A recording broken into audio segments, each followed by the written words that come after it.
নাম পূৰ্বতে লোকক আমি কৰিলো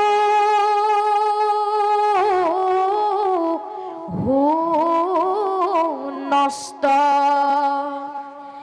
হিকাৰণে জন্মত পাও মন কষ্ট যে শুন আগৰ জনমত আমি কাৰোবাৰ অন্তৰত দুখ দিছিলো সেইবাবে তাৰ ফল এতিয়া ভোগ কৰিবলৈ পাইছো গতিকে তুমি নাকান্দিবা ভগৱন্তৰ বাহিৰে আমাৰ আৰু কোনো নাই ও ৰামেশ্বৰ তন্ত্ৰ ঈশ্বৰ কৃষ্ণ দেৱনাৰায়ণ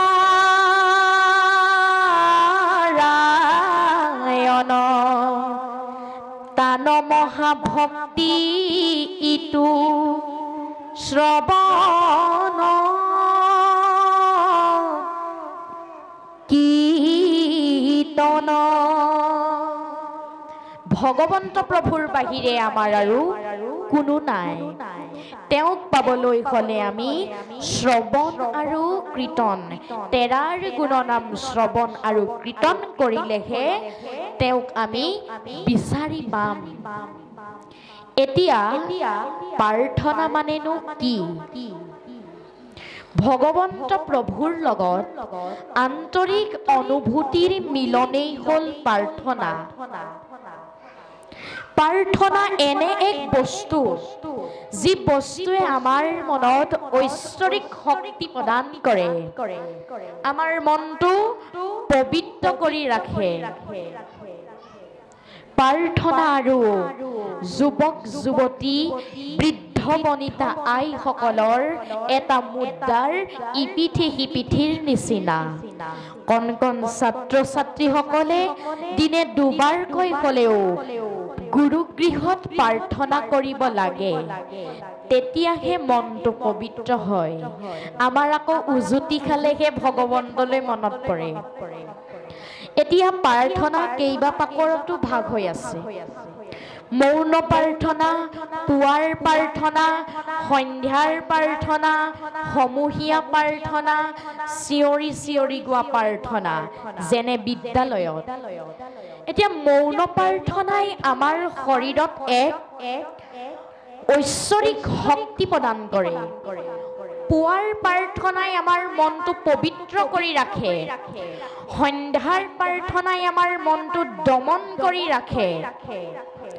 সমূহীয়া প্ৰাৰ্থনাই আমাৰ মাজত প্ৰেম প্ৰীতি সদাচাৰৰ উদ্ৰেক কৰি আমাক আধ্যাত্মিক জগত এখনলৈ লৈ যায় আৰু চিঞৰি চিঞৰি গোৱা প্ৰাৰ্থনাই আমাক একান্ত মনে এখন আধ্যাত্মিক জগতলৈ লৈ যায় গতিকে আমি সমস্তজনে এই প্ৰাৰ্থনাৰ মাধ্যমেৰেহে ভগৱন্ত প্ৰভুক লগ পাব পাৰিম ভগৱন্ত প্ৰভুৰ লগত আন্তৰিক অনুভূতিৰ মিলনেই হ'ল প্ৰাৰ্থনা গতিকে আমি সমস্তজনে প্ৰাৰ্থনা কৰিবই লাগিব এতিয়া যিসকলে ভগৱন্ত প্ৰভুক বেছি পূজা অৰ্চনা কৰে তেওঁলোকৰ বাৰু কিয় ইমান দুখ হয় যিজনে ভগৱন্ত প্ৰভুক পূজা অৰ্চনা নকৰে তেওঁৰ নাম নুশুনে সেইজনৰ বাৰু কিয় ইমান সুখ হয় আহকচোন ইয়াৰ আচল ৰহস্যটো ভেদ কৰোঁ অৰ্জুনে প্ৰভু ভগৱন্তক নিজ মুখেৰে সুধিছিল যে হে প্ৰভু মই দেখিছো যে তোমাক যিসকলে পূজা অৰ্চনা কৰে তেওঁলোকৰ কিয় বাৰু ইমান দুখ হয় আৰু যিজনে তোমাৰ ভকতৰ সংগলৈকো নাযায় তোমাৰ নাম নলয় তেওঁৰ বাৰু কিয় ইমান সুখ হয় তেতিয়া প্ৰভু ভগৱন্তই এটা কাহিনীৰ মাধ্যমেৰে অৰ্জুনক বুজাবলৈ ধৰিলে যে অৰ্জুন এজন গুৰুৰ দুজন শিষ্য আছিল, এজন ভাল আৰু আনজন হ'ল বেয়া। তেওঁলোকৰ মাজত এটাই মাথো পাৰ্থক্য, এজনে ভগৱন্তৰ গুণনাম অনবৰতে শ্ৰৱণ কীৰ্তন কৰি থাকে, সাধুৰ সংগলৈ যায়, আনজনে কিন্তু ভগৱন্ত প্ৰভুৰ নাম নুশুনে, ভকতৰ সংগলৈও নাযায়। কিন্তু যিজন বেয়া শিষ্য, সেই শিষ্যজন অকল সুৰাতেই মতলীয়া। এদিন সেই বেয়া শিষ্যজনে সুৰা পান কৰি আহি থাকোঁতে বাটত এটি টকাৰে ভৰি থকা ডাঙৰ মোনা পাই গ'ল। তেওঁ আনন্দতে চিঞৰি উঠিল যে মই টকাৰে পৰিপূৰ্ণ এটা বেগ পাই গ'লো, মোৰ জীৱন ধন্য হৈ গ'ল, মই এই টকাৰে লাখ বিলাস কৰিব পাৰিম, প্ৰয়োজনীয় সামগ্ৰী ক্ৰয় কৰিব পাৰিম। এই বুলি কৈ তেওঁ গৈ থাকিল। আনজন শিষ্য, যিজন শিষ্যই গুৰুগৃহত ভগৱন্তৰ গুণনাম শ্ৰৱণ কীৰ্তন কৰি ওলাই আহোঁতে বাটত এডাল কাঁইটেৰে ফুটি তেওঁ তেজ ওলাই গ'ল। ঠিক সেই সময়তে বেয়া শিষ্যজন গৈ তা পালেগৈ আৰু ভাল শিষ্যজনক ঠাট্টা সুৰেৰে ক'বলৈ ধৰিলে, চোৱা, মইতো কোনোদিন ভগৱন্তক পূজা অৰ্চনা কৰি পোৱা নাই, তেওঁৰ নাম নলওঁ, তথাপিওতো উপহাৰটো গধুৰ, টকাৰে পৰিপূৰ্ণ এটা বেগ পালো, মোৰ জীৱন ধন্য হৈ গ'ল, মই এই টকাৰে প্ৰয়োজনীয় সামগ্ৰী ক্ৰয় কৰিব পাৰিম, লাখ বিলাস কৰিব পাৰিম। তুমিচোন সদায় ভগৱন্তক ভজনা কৰা, তোমাৰ প্ৰভুৱে তোমাক কাঁইটডালহে উপহাৰ দিলে নেকি? এই কথাখিনি ভাল শিষ্যজনৰ মনত লাগি গ'ল। লগে লগে তেওঁ গুৰুৰ ওচৰ পালেগৈ আৰু গুৰুক ক'লে যে গুৰুদেৱ, যিজনে ভগৱন্তক বেছি পূজা অৰ্চনা কৰে তেওঁৰ বাৰু কিয় দুখ হয়? মই সদায় ভগৱন্তক পূজা অৰ্চনা কৰোঁ, কিন্তু আজি গুৰুগৃহৰ পৰা ওলাই অহাৰ সময়ত এডাল কাঁইটেৰে ফুটি মোৰ ভৰিৰ পৰা তেজ ওলাই গ'ল। আৰু আনজন শিষ্য, তেওঁচোন ঈশ্বৰক পূজা অৰ্চনাই নকৰে, ভকতৰ সংগলৈও নাযায়, গুৰুগৃহলৈও নাযায়, তথাপি যে তেওঁ টকাৰে পৰিপূৰ্ণ এটা বেগ পালে। তে গুৰুদেৱে কোৱাৰ আৰম্ভ কৰিলে যে শুনা,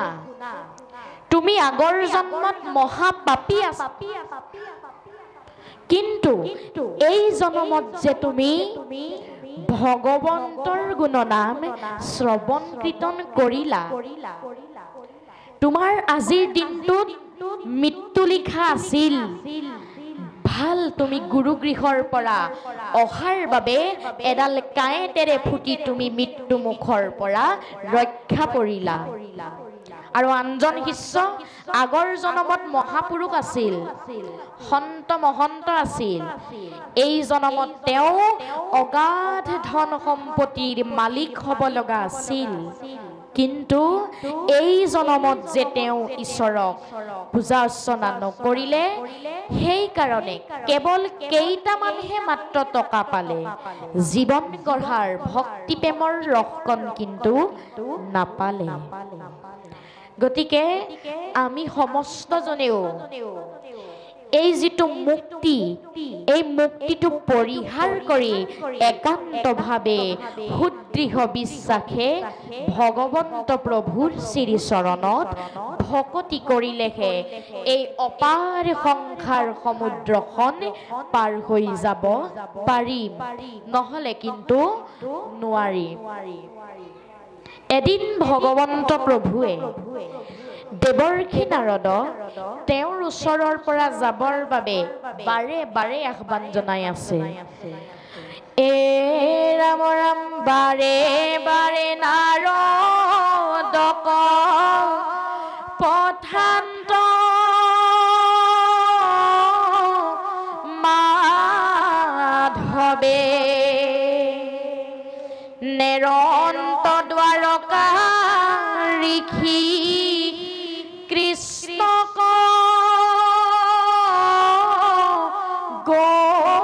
গৌৰৱে আতি অলপ গানে